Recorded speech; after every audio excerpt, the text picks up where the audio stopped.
It's 2025, and military aviation has been evolving for as long as we can remember. There's this one particular helicopter that has been decades in the making, and is supposed to be loaded with high-tech features that will make your smartphone look like a little toy out of a Kinder egg.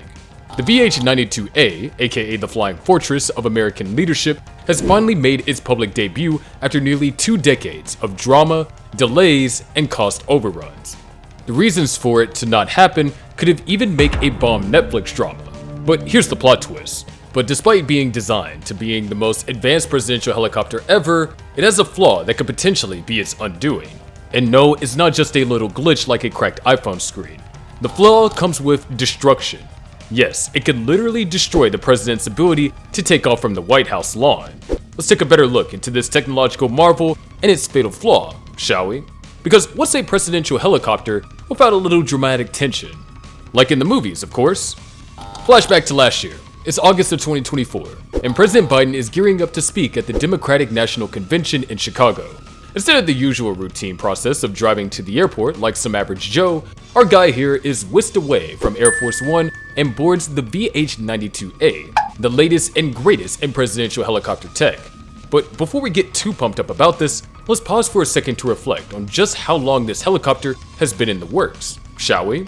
The US military started shopping for a new Marine One all the way back in 2005. Because, let's be real here, nobody wants a president flying around in a 1970s era helicopter so many years after. Well, after years of design revisions, postponing, and enough red tape to make you lose faith in government projects, we finally made it here. After a near cancellation in 2009, and with costs skyrocketing to the point that the Pentagon was considering buying an island instead, Sikorsky, a company known for making helicopters that are pretty much bulletproof, finally gave us what we were hoping for and dreaming for. Drumroll please. This new aircraft is based on Sikorsky's widely successful S-92, and let's just say it's not your average ride. Measuring 56 feet long and a 17-foot wide body, this machine can carry up to 14 passengers, making it big enough to transport the president, his entourage, Secret Service agents, and of course, the nuclear football. Can't forget about that now, can we? Now, if you're as excited about this as we are, then you might want to hit that like button and subscribe for more incredible insights. The VH-92A is powered by 2 General Electric turboshaft engines producing an incredibly insane 5,220 horsepower, pushing it to speeds beyond limits of 190 miles per hour. It can even fly all the way from Washington, D.C. to Chicago on just one tank. Now, that's 620 miles of pure flying luxury we're talking about. But hold on, because this helicopter has a lot more to offer. Its safety features could make James Bond's Aston Martin look basic. It's equipped with bulletproof and crash-resistant fuel tanks, so no need to worry about a fiery crash if the airplane hits a few trees, and if things do go south, which is highly unlikely, it has a flare and chaff launchers to defend against incoming missiles. But if those cloudstick countermeasures fail, no need to stress. The VH-92A comes with a directed infrared countermeasure, essentially a laser that confuses missiles, much like a cat chasing a laser pointer. It's packed with more tech than a NASA space shuttle. Now, you might be wondering, isn't this helicopter meant to fly the most powerful person on Earth? Why isn't it doing that right now?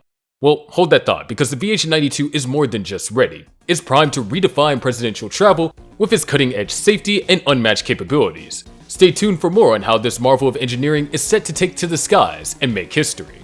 But why can't it land at the White House? Oh, right, it's a little bit of a problem. So here's the deal.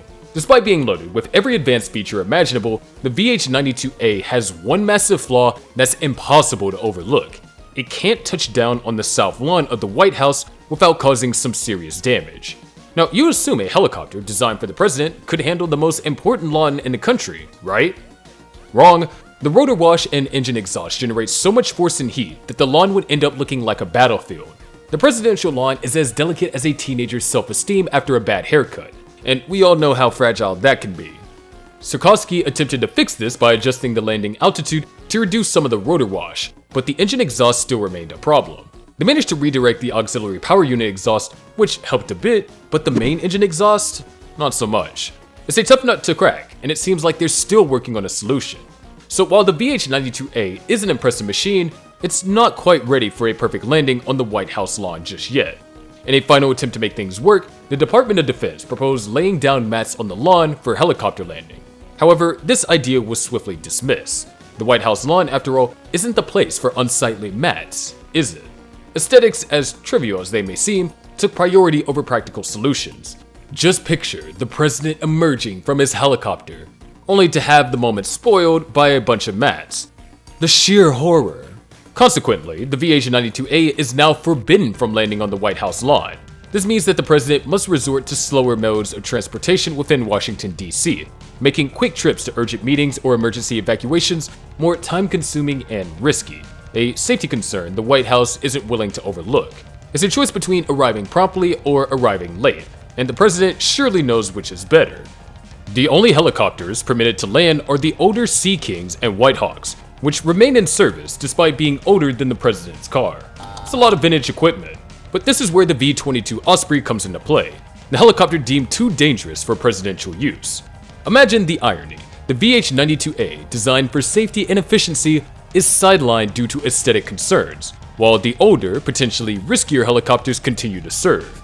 It's a classic case of form over function, where the optics of the situation outweigh the practical benefits. The president, needing to navigate the complexities of Washington, D.C. quickly and safely, is left with outdated options that, while reliable, don't offer the same level of modern security and speed.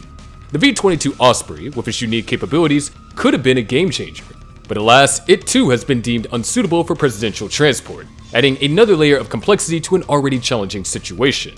The White House lawn remains a pristine, mat-free zone, but at what cost to efficiency and safety? The debate continues, but for now, the president must make do with the tools at hand, balancing the need for speed with the ever-present concern for security. Alright, so let's tackle the big question. What's next for Marine One? Is the VH-92A our only hope? With the V-22 Osprey grounded and the VH-92A's lawn landing issues, the military finds itself in a pickle.